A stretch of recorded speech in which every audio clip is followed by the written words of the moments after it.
2002 से 7 तक, 2007 से जो है 12 तक, 2012 से 17 तक, ये जो लगातार शासन, यहां तो बेइंतहा लूट होती थी, गुंडेगर्दी होती थी। वहां पर तो साफ देख सकते थे कि आप किस तरीके से जो है जो सदस्य थे उनको अगवा कर लिया जाता था, जबरन वोट डलवाए जाते थे, फायरिंग होती थी, मारपीट होती थी, वो तमाम चीजें देखने को मिलती थी। लेकिन अब तस्वीर कम से कम कंप्रोमाइज की स्थिति में है। लेकिन इसको भी आप कहीं से 100% फुल प्रूफ नहीं कह सकते। यही वजह है कि अब जो जनता की सरकार बनाने की तैयारी उत्तर प्रदेश के मुख्यमंत्री योगी आदित्यनाथ ने कर ली है।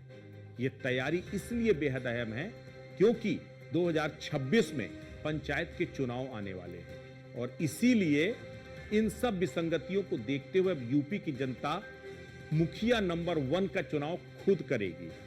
पंचायत चुनाव में बड़ा उलटफेर अब तय हो चुका है।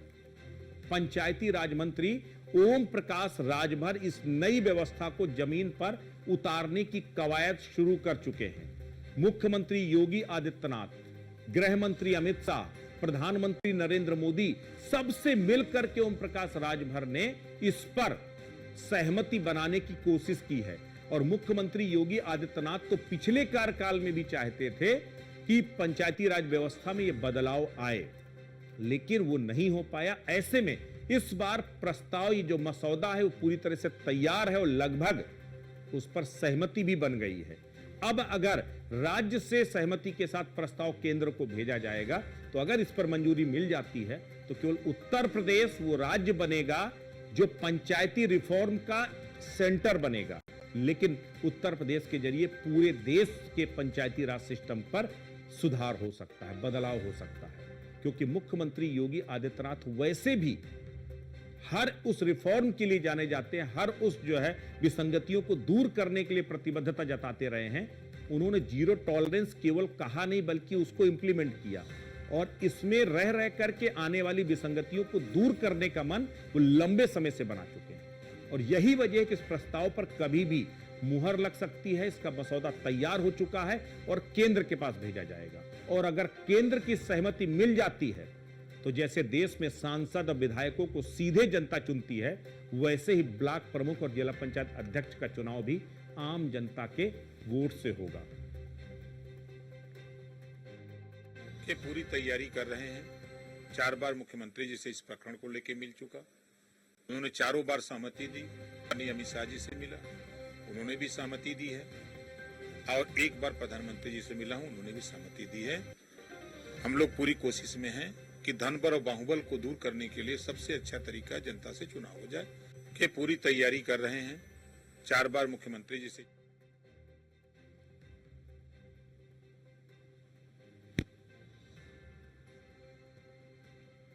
तो उत्तर प्रदेश के पंचायती राज मंत्री कह रहे हैं कि हम पूरी तरीके से तैयारी कर चुके हैं धनबल और बाहुबल को रोकने के लिए।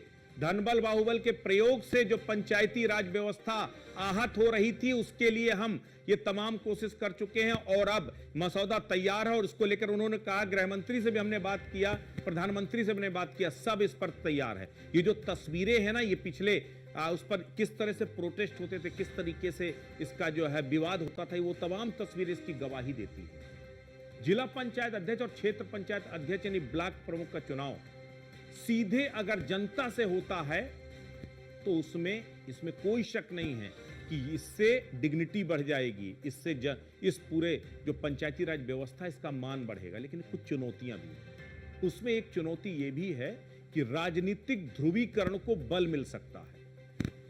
राजनीतिक ध्रुवीकरण एक राजनीतिक दल के पक्ष में लामबंद होने का खतरा रहेगा, जिसको बैलेंस करना एक चुनौती है। ब्लॉक स्तर तक के चुनाव पार्टी आधारित हो सकते हैं।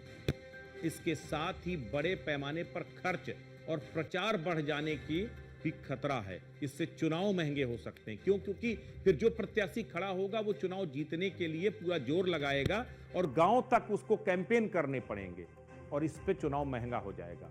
ग्राम स्तर पर गुटबाजी तेज हो सकती है, अंदर वैमनस्यता बढ़ सकती है और स्थानीय संतुलन बिगड़ने की भी आशंका है। ये वो तमाम चुनौतियां हैं, लेकिन ये सब सिर्फ आशंकाएं हैं। वो तब निर्मूल साबित हो जाएंगी जब चुनाव प्रक्रिया पूरी तरह से निष्पक्ष और जनता द्वारा चुनी जाएगी। क्योंकि सांसद, विधायक और मेयर के चुनाव अभी तक तो ऐसे ही होते हैं। और हॉर्स ट्रेडिंग के जरिए भी तो पैसा खर्च होता है। तो सबसे बड़ी बात यह है कि एक तो चुनाव निष्पक्ष हो जाएगा, जनता इसके लिए सीधे तौर पर जवाबदेह हो जाएगी, और जो अध्यक्ष की कुर्सी पर बैठेंगे वो जनता के लिए जवाबदेह हो जाएंगे, ना कि उन माननीय सदस्यों के लिए जिनको मोटी रकम दे करके वो अध्यक्ष की कुर्सी पर बैठे हैं। ऐसे में उनकी लॉयल्टी उन सदस्यों के साथ ज्यादा थी, विकास के लिए नहीं।